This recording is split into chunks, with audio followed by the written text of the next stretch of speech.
TV Marathi 24 news headline. उद्याच्या भारत बंद मध्ये काय सुरू आणि काय बंद जाणून घ्या सविस्तर. मोठी बातमी.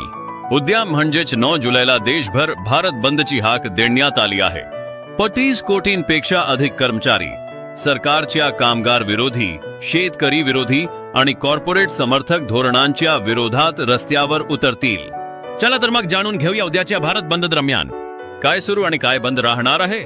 या बंदमध्ये देशभरातील प्रमुख कामगार संघटना सहभागी होत आहेत.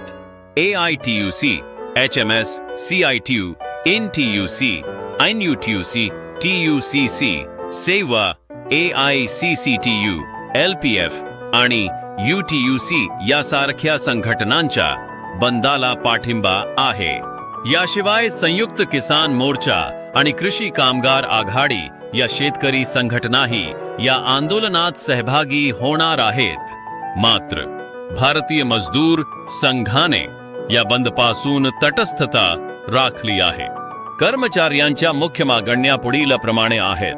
4 नवीन कामगार संहितांवर त्वरित थांबवा.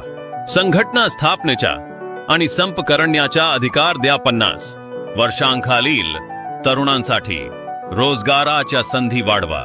सरकारी रिक्त पदे तात्काळ भरा. मनरेगाचे वेतन वाढवा आणि शहरी भागात लागू करा. सार्वजनिक आरोग्य, शिक्षण आणि नागरी सेवा अधिक मजबूत करा. या बंदमुळे खालील सेवा विस्कळीत होण्याची शक्यता आहे. बँकिंग आणि विमा सेवा, टपाल सेवा. आणखी अपडेट्ससाठी रहा आमच्या सोबत.